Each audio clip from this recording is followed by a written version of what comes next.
اعوذ باللہ من الشیطان الرجیم بسم اللہ الرحمن الرحیم۔ اللہ تعالیٰ نے رزق کے 16 دروازے مقرر کیے ہیں اور اس کی چابیاں بھی بنائی ہیں۔ جس نے یہ چابیاں حاصل کر لی وہ کبھی تنگ دست نہیں رہے گا۔ پہلا دروازہ نماز ہے۔ جو لوگ نماز نہیں پڑھتے ان کے رزق سے برکت اٹھا دی جاتی ہے، وہ پیسہ ہونے کے باوجود بھی پریشان رہتے ہیں۔ دوسرا دروازہ استغفار ہے۔ جو انسان زیادہ سے زیادہ استغفار کرتا ہے، توبہ کرتا ہے، اس کے رزق میں اضافہ ہو جاتا ہے اور اللہ اس کو ایسی جگہ سے رزق دیتا ہے جہاں سے کبھی اس نے سوچا بھی نہیں ہوتا۔ تیسرا دروازہ صدقہ ہے۔ اللہ نے فرمایا کہ تم اللہ کی راہ میں جو خرچ کرو گے اللہ اس کا بدلہ دے کر رہے گا۔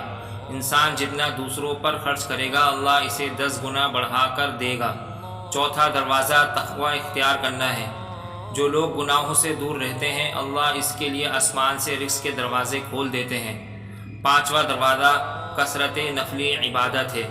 جو لوگ زیادہ سے زیادہ نفلی عبادت کرتے ہیں اللہ ان پر تنگ دستی کے دروازے بند کر دیتے ہیں۔ اللہ کہتا ہے کہ اگر تو عبادت میں کثرت نہیں کرے گا تو میں تجھے دنیا کے کاموں میں الجھا دوں گا۔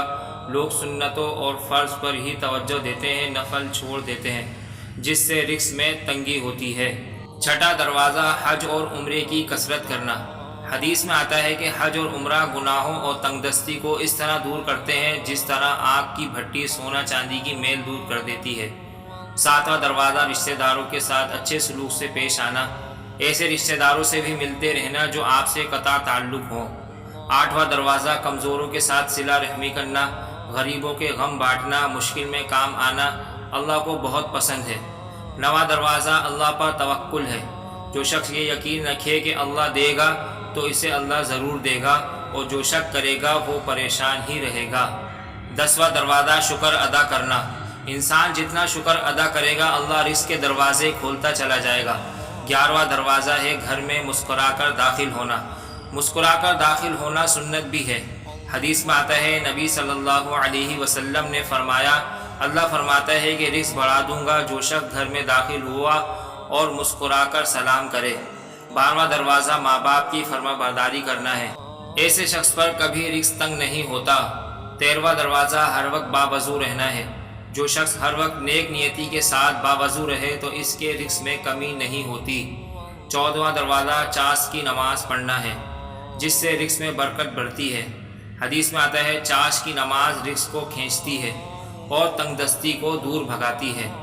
15واں دروازہ روزانہ سورہ واقعہ پڑھنا ہے، اس سے رزق بہت بڑھتا ہے۔ 16واں دروازہ ہے اللہ سے دعا مانگنا۔ جو شخص جتنا صدقے دل سے اللہ سے مانگتا ہے اللہ اس کو بہت دیتا ہے۔ اللہ ہمیں ان سب پہ اخلاص کے ساتھ عمل کرنے کی توفیق عطا فرمائے، آمین۔ صدقہ جاریہ کے طور پر ویڈیو کو شیئر کریں۔ مزید اسلامی اور معلوماتی ویڈیوز کے لیے ہمارے چینل کو سبسکرائب کریں تاکہ ہماری آنے والی ہر نئی ویڈیو سب سے پہلے آپ کو مل سکے۔ شکریہ۔